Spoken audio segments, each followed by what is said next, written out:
o jogo do 0-0 contra o Bahia. Era final de ano, meu pai era caminhoneiro, na pista falou, quer ir comigo? No Rio Grande do Sul. Falei, vou. E aí a gente pegou a estrada aí, no sábado à noite, falei, pai, amanhã tem jogo, porra, né? Amanhã tem jogo. Ele falou, não, vai dar tempo e tal. Obviamente, serra, trânsito, enfim. Nós estávamos na estrada. E não deu tempo, quando começou o jogo, da gente... E não é que nem hoje, né? Hoje em dia você tem N situações de conferir o jogo pelo rádio, pelo YouTube, pelos canais streamer, ainda mais dentro de um caminhão, numa serra. Meu pai parou o caminhão muito próximo da cabeceira de uma serra, assim, onde deu um pouquinho mais de acostamento, assim, que já não era um acostamento, era estreito. Ele tinha uma TVzinha cinza. Pra quem é mais velho, assim, jovem de antigamente, vai lembrar. Tinha uma TVzinha cinza, assim, de, sei lá quantas polegadas é isso aqui, assim. A rádio AM, FM, UHF e VHF. Era uma compridinha, assim, uma caixa de sapato. Colocou no capô da Scania, puxou do rádio amador um fio, plugou dentro da televisão, ali, numa coisa da televisão, obviamente, não ia pegar nada.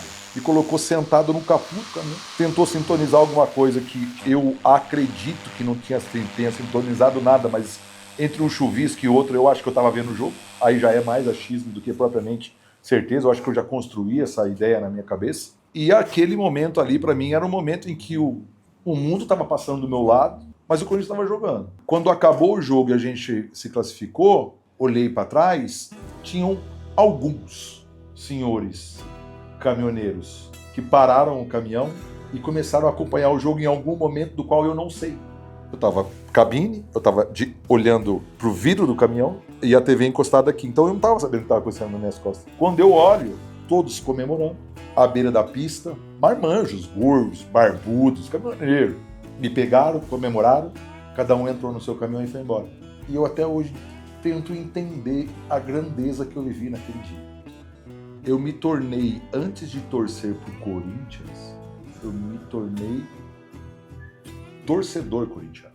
Talvez antes de entender Corinthians como uma instituição de campo e bola, de títulos, de massa, de expoente social, eu me reconheci no sentimento de torcer pro Corinthians. Na festa na rua, no rosto do meu pai.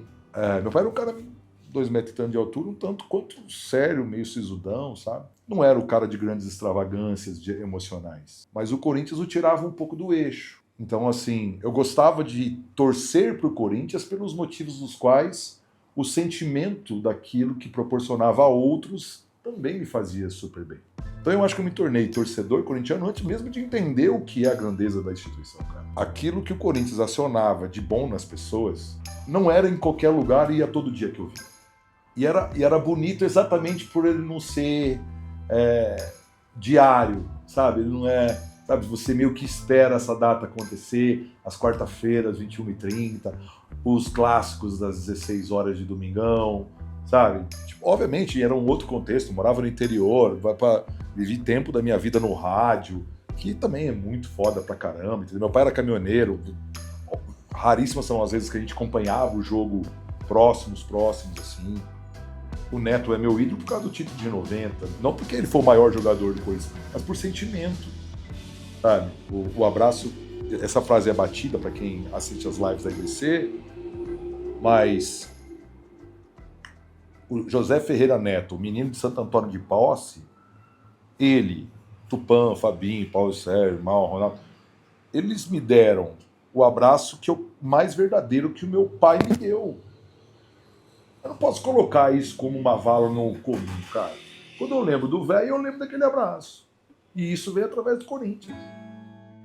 Em uma semana você teve a queda do Andrés, o pilar máximo da importância.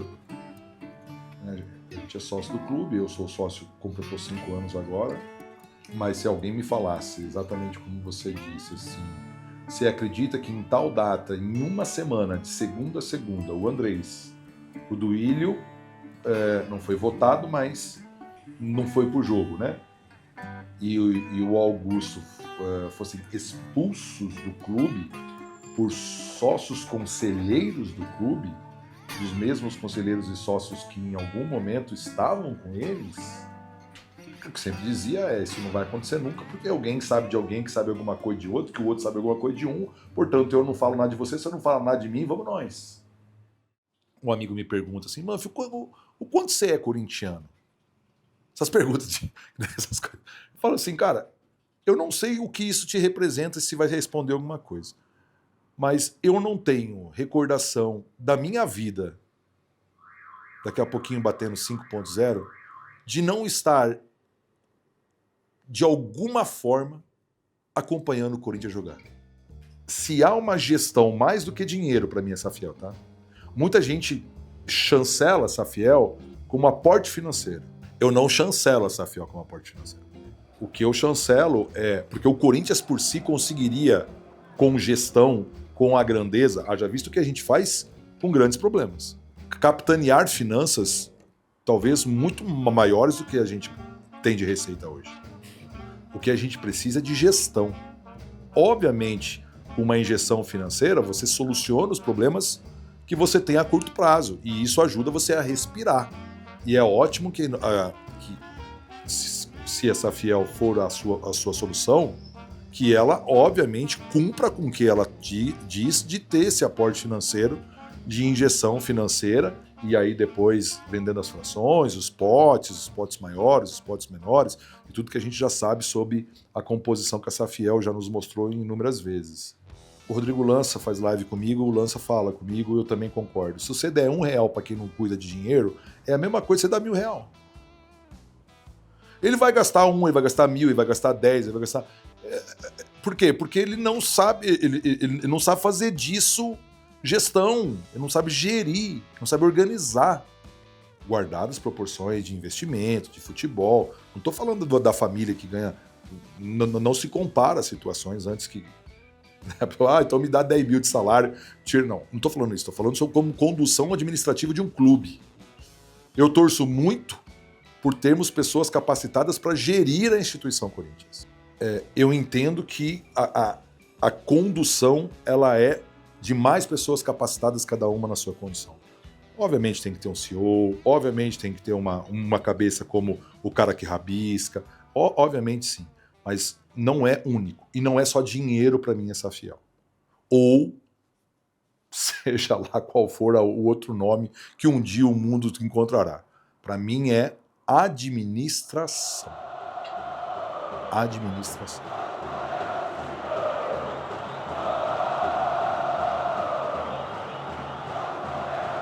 Todo poderoso Timão. Todo poderoso Timão. Surgiu, né? Não é tão antigo, né? Mas eu acho que ele é curto e direto. E é um mantra. É um mantra. Ele ecoa numa... Você tá louco. O nosso gestual do contexto é uma reverência, né? Todo poderoso Timão. Há algum tempo eu não lembrava, não tinha na minha retina essa questão de divisão de torcida. E foi algo, não só dentro do campo, mas foi algo lindo demais, até por causa de quem foi, da forma que foi, do modelo que foi. Foi uma surra, sabe?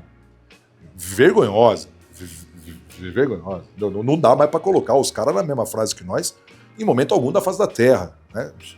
Quer conversar comigo? Vai lá, assiste lá. Depois você fala. Entendeu? Mas voltando pro jogo do Vasco, eu também tava na arquibancada, a gente tem esse sentimento de bora. É meio que quando nós tomamos um gol, né? Todo mundo faz referência ao torcedor corintiano, porque na hora que a gente entende que o time mais precisa, é a hora que a gente entende que a gente tem que entregar o clube, entregar o time. Então se a gente canta, a gente grita, a gente apoia, porque apoiar no gol... Pô, é o momento ápice, cara. Beleza. Mas assim, e a hora que toma, é a hora que a parada acontece, é a hora que todo mundo vem abaixo, é a hora que a coisa estoura. Tipo, não tem como copiar. Não, vamos fazer igual. Não vai, entendeu? Não vai. E é isso que assina a arquibancada do Corinthians. A gente cantou contra o Vasco, porra, em todos os momentos. No gol do Vasco de cabeça, a gente cantou mais. A gente dava aquele gásinho a mais. E comprometimento com a arquibancada. Que a gente entende que a gente tem que se comprometer com a arquibancada. A retirada desses últimos 15 dias para cá, ela já... Bom, primeiro os impeachments, né? Que de fato, né, aconteceram. E agora as expulsões de nomes que têm o seu alicerce político no clube muito grande. Mas eu vou um pouco além. Eu acredito que a gente deveria ter, em paralelo, a entrada de uma condução. Sabe? Tipo... porque senão aparenta que as coisas não estão em desenvolvimento. Porque eu limpo, mas eu não tenho uma construção nova para aquilo. Eu não tenho as pessoas novas chegando, eu não tenho ideias, eu não tenho estruturas. Então, assim, é um espaço limpo. Mas o que vai ser feito com isso aqui? Limpo em partes. Ainda há muito que acontecer, né? Mas já há uma, né? Já do terreno já há uns colonhão que foi retirado, já há né? Já acontece. A gente já consegue verbalizar coisas que estão acontecendo no clube. E são boas, mas em paralelo com isso você teria que ter uma condução de nomes, pessoas capacitadas para em paralelo e conduzindo algo diferente no clube, cara. Porque fica uma parte, né? Fica uma parte. Eu achei o furo do pneu. Eu achei. E o que você fez? Eu tirei o prego. Então agora tá certo? Não tá certo. Agora preciso solucionar o furo, encher o pneu, colocar no carro, entendeu? Agora tem a parte da reconstrução da parada. Identificar uma situação, beleza, faz parte. Você não soluciona se você não identificar. Você não soluciona se você não retirar o prego, entendeu? Perfeito, mas você precisa solucionar. Eu recentemente disse que eu consigo visualizar que tem um lado sendo expulso do clube, mas um outro lado não. Eu consigo identificar que, por mais que as coisas estejam acontecendo, eu ainda acredito que o exercício da expulsão de parte que deve ser expulso, que merece ser expulso, que bom que foi, tem que tomar um cuidado para não tomar um contragolpe da parte que ficou. Porque até o momento tem uma parte que está intocável, entendeu? Então você está retirando do clube com todo direito uma parte significativa da história que deve ser excluída, mas muito cuidado com o que vai ficar para contar a nova história. Porque a nova história talvez não seja tão nova assim. Corinthians, psicologicamente, em um bom tempo eu compreendi que o Corinthians psicologicamente não era um time para jogar canteira contra times uruguaios, times argentinos, times colombianos, entendeu? Que pela arbitragem normalmente, né, somos o único país a falar português do lado de cá, entendeu? Então assim, tudo tá mais fácil pros caras, mas assim, parecia que a gente não tinha a bola, não era só saber jogar, não era jogar, porque não era o jogo, não é um 11 contra 11. Tem N situações que a Conmebol te entrega, que a Libertadores te entrega. Obviamente a gente leva o Emerson, o Sheik, para, né, a alcunha de como ele conseguiu ali, né? Mas assim, eu acho que aquele time foi maduro para jogar esse tipo de situação. A gente está gravando no dia do aniversário do Ralf Souza Telles. Que é um dia para o Ralf Souza Telles, para mim, é extraordinário. Assim. O gol do Ralf quando Tátira é um gol que dá uma caminhada pra gente. Eu tive a oportunidade de conversar com o Alex. O Alex foi um dos maestros daquele time como assistência. E assistência do gol do Danilo contra o Santos, assistência de... Ele falou, a assistência mais importante dele foi a do Ralf de Souza Telles. Porque aquele empate no último segundo que o juiz cupiu na boca, muda a história da primeira página, que mudaria a história para a cabeça do Alex, dando toda a sequência da Conmebol Libertadores. Eu tava em Angola nesse jogo, cara. Eu morava em Luanda, cara. Assim, eu não vivi o Brasil de 50, mas eu vivi o Brasil de 50 em Angola. Cara, a cabeçada do Ralf, eu demorei uns 4 minutos para saber se a bola tinha entrado ou não, porque ela ia carregando o buffer e a bola ia assim. Você tá louco, cara? desesperador, 2h tanto da manhã em Luanda, eu louco pra querer sair, gritando, o mundo todo, cara. E eu não podia, obviamente eu não podia fazer isso, estava no bairro de General, um país pós-guerra. Cara, que loucura, cara. Esse gol do Ralf, pra mim, eu acho que foi o gol que eu menos gritei. Com o tamanho que o gol merecia, talvez seja o gol que eu, pelo menos com o som, foi o que eu menos gritei. Você não vive Corinthians no campo de bola. Você vive... Você quer ver uma coisa que, assim, do mesmo jeito do o Todo-Poderoso Timão, o Vai Corinthians, ele serve pra tudo na face da terra. Ele é um meio de comunicação, de positividade, de conta comigo, do tamo aí. É um Vai Corinthians. Todos tentam...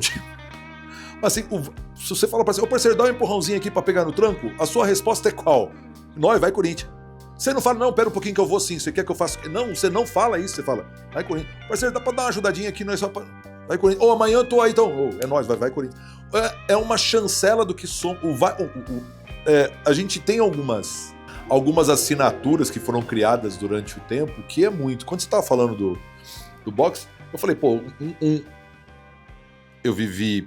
Meu pai falava muito, obviamente, e eu vivi um pedaço pequeno, depois ele foi para a Itália e tal. Mas o Sócrates, ele transcende uma situação de campo e bola, ele vai para uma área de comunicação de uma frente em que o país vivia muito grande. Então, para muitos, o Sócrates é um cara que transcendeu o esporte. Né? Para muitos. Né? Atualmente, eu não sei se tem assim, um cara que faça isso, sabe? Atualmente na nossa equipe, sabe? Porque essa coisa você não acha, né? Ela surge, ela nasce, o cara constrói isso, né? Não adianta você ficar buscando alguém. Primeiro é se você já agradeceu por ser corintiano. Porque ser corintiano te propicia um sentido de vida diferente. Te dá peso e sentimento que... Não vou querer explicar algo que... E a outra é que tome conta para que outros possam viver o que você viveu. Que o Corinthians do próximo seja melhor do que o seu.